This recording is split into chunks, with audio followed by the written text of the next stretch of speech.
Hola a todos, soy Sam. Hoy vamos a hablar de economía. Aunque podría parecer que la economía como disciplina formal comenzó hace solo un par de siglos, algunas semillas del pensamiento económico han existido durante milenios. Filósofos antiguos, desde Aristóteles en Grecia hasta Kautilya en la India, reflexionaron sobre el papel de la riqueza y el comercio en la sociedad. Se preguntaban por qué algunas ciudades prosperaban mientras otras se estancaban y cómo se debían distribuir los recursos entre los ciudadanos. Aunque no se habrían considerado a sí mismos economistas, estos primeros pensadores plantearon cuestiones que todavía resuenan en la actualidad. El concepto de mercado, donde la gente se reúne para intercambiar objetos, se remonta a la prehistoria. Con el tiempo, estos mercados se volvieron más estructurados. Diferentes regiones comenzaron a especializarse en la producción de ciertos bienes, como especias en Oriente, textiles en Europa, etc., y surgieron rutas de comercio global. Podemos imaginar caravanas cargadas de seda y joyas atravesando los desiertos, mientras barcos surcaban los mares para llevar productos exóticos a compradores ansiosos. A medida que las redes comerciales crecían en complejidad, también crecía la necesidad de comprender, predecir y organizar el flujo de bienes y dinero. Avancemos rápidamente al siglo XVIII y conozcamos a Adam Smith, a menudo llamado el padre de la economía moderna. Si te imaginas a un sabio caballero escocés con rostro amable y aficionado a reflexiones profundas, ese es nuestro hombre. En 1776, Smith publicó La riqueza de las naciones, donde sostenía que el interés propio de cada individuo, cuando se desarrolla dentro de un sistema de mercados libres, puede conducir a la prosperidad general. Describió de forma célebre una mano invisible que guía las decisiones de cada persona para beneficiar, en última instancia, a toda la sociedad. Las ideas de Smith fueron revolucionarias. Antes de él, muchos creían que la riqueza se basaba simplemente en acumular oro y plata. Si alguna vez oíste hablar del término mercantilismo, era la corriente de pensamiento de la época. Pero Smith dijo, un momento, quizá la riqueza no sea solo almacenar metales preciosos. Tal vez se trate de producir bienes de manera eficiente, comerciar libremente y permitir que la competencia prospere. En términos más simples, mostró que no solo importa qué recursos tienes, sino cómo los utilizas para generar crecimiento económico. Smith abrió las puertas para que otros pensadores profundizaran en el funcionamiento de los mercados. David Ricardo introdujo la idea de la ventaja comparativa, sugiriendo que, incluso si un país no es el mejor en producir nada, puede beneficiarse al especializarse en lo que hace menos mal en comparación con otros. Así, el comercio global puede enriquecer a todas las naciones participantes, enfocándose en sus fortalezas, o al menos sus fortalezas relativas, intercambiando en consecuencia. Thomas Malthus tenía una visión más pesimista. En 1798 escribió sobre el crecimiento de la población que podría superar la oferta de alimentos. Malthus temía que los recursos del mundo no pudieran mantenerse al ritmo de la creciente población. Aunque la tecnología ha refutado muchas de sus predicciones más alarmantes, sus preocupaciones sobre la escasez siguen siendo un pilar de la economía. Los recursos siempre son limitados y los deseos de la gente suelen exceder lo disponible. En el siglo XIX surgió una voz completamente diferente, Karl Marx. Mientras Smith era optimista sobre la mano invisible, Marx fue muy crítico del sistema de libre mercado. Sostenía que las sociedades capitalistas explotan a los trabajadores, pagándoles menos de lo que realmente producen. Sus ideas desencadenaron debates sobre la lucha de clases, la distribución de la riqueza y el papel del gobierno en la regulación de los mercados. Las obras de Marx alimentaron más tarde movimientos socialistas y comunistas en todo el mundo, moldeando dramáticamente la política global del siglo XX. Si bien muchos de esos regímenes colapsaron o se reformaron, las discusiones que inició Marx sobre la equidad, los derechos laborales y la desigualdad están lejos de haber terminado. Los debates modernos sobre la desigualdad de ingresos, el salario mínimo o la responsabilidad corporativa pueden rastrear sus orígenes en la crítica de Marx al capitalismo. Ahora, avancemos al siglo XX. Los años 20, los felices años 20, terminaron con un colapso económico masivo, la Gran Depresión de los años 30. Las tasas de desempleo se dispararon, quebraron los bancos y la gente perdió sus ahorros de toda la vida. En medio de este panorama sombrío emergió un economista británico llamado John Maynard Keynes. Keynes argumentó que los gobiernos debían intervenir para estabilizar las economías en tiempos de recesión. Es decir, si la gente y las empresas no gastan, el gobierno debería convertirse en el gastador de último recurso, invirtiendo en infraestructura, creando empleos y estimulando la demanda. Esto representó un gran cambio, porque hasta entonces muchos creían en el laissez-faire, la idea de dejar que los mercados se autorregulen sin intervención.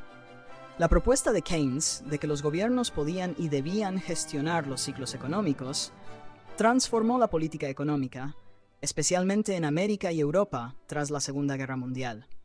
Justo cuando la economía keynesiana gozaba de gran popularidad, apareció otra figura destacada, Milton Friedman.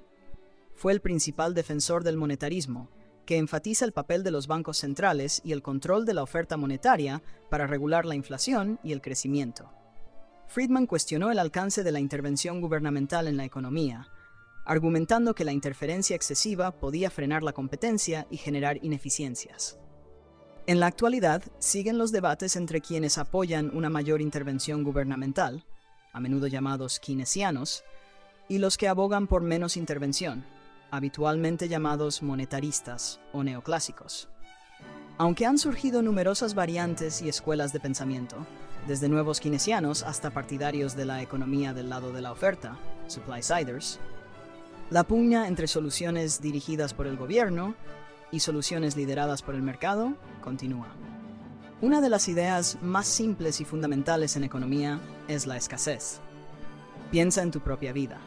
Solo tienes unas cuantas horas al día y no puedes hacerlo todo.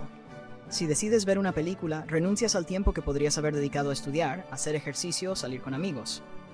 Este sacrificio es básicamente lo que los economistas llaman costo de oportunidad, el valor de la mejor alternativa que no elegiste. En la economía en general, el mismo principio se aplica. Los gobiernos deben elegir cómo gastar su presupuesto. En salud, carreteras, educación o defensa, las empresas deciden si invertir en tecnología o en marketing. Siempre que tomamos una decisión, renunciamos a otra. La economía busca ayudarnos a pensar de manera sistemática sobre estos intercambios. ¿Recuerdas ese mercado bullicioso con el que empezamos esta historia? En cada puesto, la oferta y la demanda bailan en un ciclo interminable. La oferta es la cantidad de un producto o servicio disponible, y la demanda es lo que la gente desea comprar. El precio funciona como el DJ que elige la canción. Si un bien está muy demandado, pero hay poca oferta, los precios suben. Si hay demasiada oferta o muy poca demanda, los precios bajan. Un ejemplo real sería el aumento repentino de precios de las consolas de videojuegos durante la temporada navideña. Si no hay suficientes consolas para satisfacer la fiebre de compras, es de esperar que el precio suba o que las estanterías de las tiendas queden vacías. Comprender la oferta y la demanda es clave no solo para los mercados, sino para todo, desde negociaciones salariales hasta los precios de las viviendas. A los economistas les encanta medir cosas para ver cómo cambian con el tiempo. Una cifra clave es el Producto Interno Bruto, que mide el valor total de los bienes y servicios producidos en un país. Piensa en él como la boleta de calificaciones anual de un país. Si el PIB crece, normalmente significa que hay más actividad económica, más compras, ventas y producción. Pero el crecimiento no siempre es cómodo. A veces la economía puede calentarse tan rápido que los precios comienzan a subir. A esto se le llama inflación. Si alguna vez te has dado cuenta de que las barras de chocolate cuestan más ahora que cuando eras niño, eso es la inflación. Una inflación pequeña y constante puede ser una señal de una economía sana y en crecimiento, pero un exceso puede erosionar el poder adquisitivo y encarecer la vida. Durante mucho tiempo, los economistas asumieron que las personas eran actores racionales que siempre tomaban decisiones para maximizar su bienestar.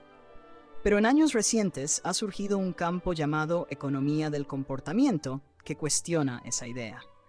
Los economistas del comportamiento estudian los factores psicológicos, emocionales y culturales que influyen en nuestras decisiones, como por qué a veces compramos algo por impulso, aun sabiendo que no deberíamos. Un experimento famoso en economía del comportamiento está relacionado con el efecto ancla. Si una tienda anuncia un vestido con 50% de descuento, solemos pensar que es una gran oferta, incluso si el precio original estaba inflado artificialmente. Comprender estas peculiaridades humanas ayuda a los gobiernos y a las empresas a crear políticas o estrategias que se ajusten mejor a cómo la gente realmente actúa, y no solo a cómo desearíamos que actuara. Uno de los mayores avances en economía durante el último siglo es la explosión de datos y los métodos para analizarlos. La econometría es básicamente la aplicación de métodos estadísticos a los datos económicos.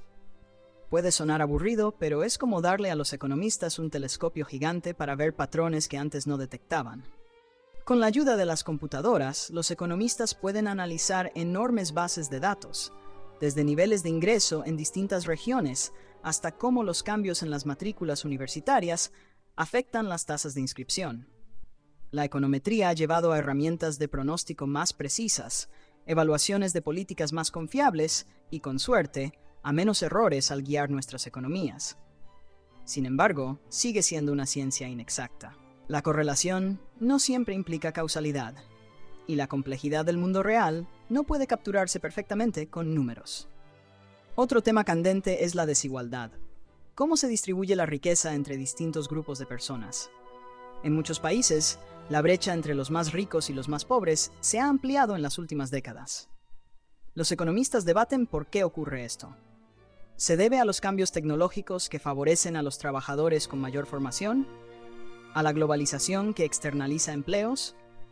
¿A políticas fiscales que benefician a los más adinerados? Algunos economistas sostienen que la desigualdad fomenta la competencia, impulsando a la gente a innovar y a mejorar económicamente. Otros alertan de que demasiada desigualdad genera malestar social e injusticia, dificultando el progreso de quienes están en la base de la pirámide. Estos debates siguen abiertos y se entrelazan profundamente con los valores sociales sobre justicia y oportunidades. A medida que aprendemos más sobre el cambio climático, la economía se ve cada vez más involucrada en cuestiones de sostenibilidad. El crecimiento económico tradicional a menudo ha ido de la mano con daños ambientales, desde la deforestación hasta las emisiones de carbono. Ahora, los economistas trabajan en cómo incorporar los costos ambientales, como la contaminación o el agotamiento de recursos, en los cálculos del PIB o en los sistemas de impuestos, como los impuestos al carbono. La controversia radica en equilibrar las ganancias económicas a corto plazo con el bienestar planetario a largo plazo. ¿Deberían las industrias enfrentar regulaciones más estrictas, aunque frenen el crecimiento económico? ¿O deberíamos confiar en los mercados libres y en la innovación tecnológica para resolver los problemas ambientales? Estas preguntas siguen siendo fundamentales para definir cómo abordamos la economía y las políticas globales. Los robots y la inteligencia artificial dejaron de ser fantasía de ciencia ficción. Hoy en día, forman parte de nuestra economía. Las líneas de montaje automatizadas, el trading algorítmico y las cajas de autoservicio están transformando la manera en que trabajamos y las habilidades que necesitamos para tener éxito. Esto ha generado preocupación generalizada sobre la sustitución de empleos y el futuro de los mercados laborales. Los economistas discrepan sobre cómo se desarrollará todo esto. Algunos dicen que las nuevas tecnologías siempre crean nuevos empleos que reemplazan a los antiguos, tal como ocurrió en la Revolución Industrial. Otros temen que exista una gran brecha de habilidades, dejando a mucha gente rezagada. Este no es solo un problema económico, sino también humano, que implica políticas educativas, redes de protección social y una visión compartida sobre cómo la sociedad debe adaptarse al cambio tecnológico. Desde que los barcos comenzaron a cruzar los continentes, el comercio ha sido un rasgo definitorio de la vida económica. Sin embargo, en años recientes ha crecido el escepticismo sobre la globalización. Algunos argumentan que los acuerdos de libre comercio han perjudicado a los trabajadores locales, mientras que otros defienden que promueven la innovación y abaratan los precios para el consumidor. Así, los países lidian con la decisión de abrir sus fronteras a bienes y servicios o de establecer aranceles y cuotas para proteger sus industrias. Los críticos del proteccionismo señalan que puede conducir a guerras comerciales, precios más altos y menor cooperación global. Sus defensores, en cambio, creen que puede salvar empleos en ciertos sectores y mantener la seguridad nacional. Como ocurre con muchos debates económicos, no hay una solución sencilla que sirva para todos. Lo que hace que la economía sea tan fascinante no son solo los datos, los gráficos o las fórmulas. Son las personas. Economistas que cuestionan las suposiciones de otros, políticos que establecen políticas que pueden funcionar o no, y ciudadanos que sienten el impacto en sus bolsillos y en su modo de vida. A lo largo de la historia, la economía se ha forjado en medio de apasionados debates. Adam Smith escribía desde una perspectiva moral y filosófica, preguntándose cómo podía florecer una sociedad tanto ética como materialmente. Marx abordó la economía desde un sentido de justicia, indignado por el maltrato a los trabajadores. Keynes se conmovió ante la devastación de la Gran Depresión y buscó una solución práctica al desempleo. Friedman defendió la libertad individual, creyendo que las personas, y no los gobiernos, debían tomar las decisiones económicas más importantes. Incluso hoy, los economistas asisten a congresos, publican artículos y discuten con vehemencia sobre cualquier tema, desde las causas de las recesiones hasta cómo solucionar la escasez de viviendas. Lejos de ser una disciplina teórica y árida, la economía es una conversación dinámica y en constante evolución sobre el tipo de mundo en el que queremos vivir y cómo podemos lograrlo. A pesar de todo el progreso, la economía sigue llena de incógnitas. Aquí van solo unas cuantas. Predecir crisis. ¿Por qué es tan difícil anticipar grandes colapsos financieros como el de 2008? Los economistas han desarrollado modelos para explicar las crisis después de que suceden, pero predecirlas con exactitud antes de que ocurran sigue siendo un gran desafío. Comportamiento humano. Si los seres humanos no somos perfectamente racionales, ¿cómo construimos modelos que reflejen nuestro comportamiento emocional, social y a menudo irracional? Medir el bienestar. ¿Es el PIB la mejor manera de evaluar el éxito de una sociedad? Algunos economistas proponen indicadores alternativos como el índice de progreso genuino o índices de felicidad, pero estos siguen siendo marginales. Sostenibilidad a largo plazo. ¿Cómo nos aseguramos de que las futuras generaciones hereden una economía y un planeta que no esté agotado? Equilibrar el crecimiento con las preocupaciones ambientales y sociales es un reto clave. Renta básica universal. Proporcionar a cada ciudadano un salario garantizado simplificaría los sistemas de bienestar y reduciría la desigualdad, o desincentivaría el trabajo y saturaría el presupuesto gubernamental. Cada pregunta abre la puerta a nuevas investigaciones, nuevos datos y nuevos debates. Y cuanto más aprendemos, más comprendemos lo compleja que es la relación entre el dinero, los recursos, la política y la naturaleza humana. A estas alturas quizá te preguntes, vale, esto es interesante, pero ¿cómo me afecta a mí? La respuesta corta, de incontables maneras. Cuando solicitas un empleo, pides un préstamo, pagas tus impuestos o compras en el supermercado, formas parte del sistema económico.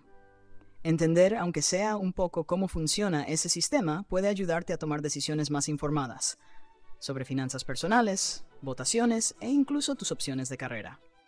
A un nivel más amplio, la economía nos ayuda a enfrentar los grandes desafíos de nuestro tiempo: la desigualdad, el cambio climático, la disrupción tecnológica, el comercio global y más.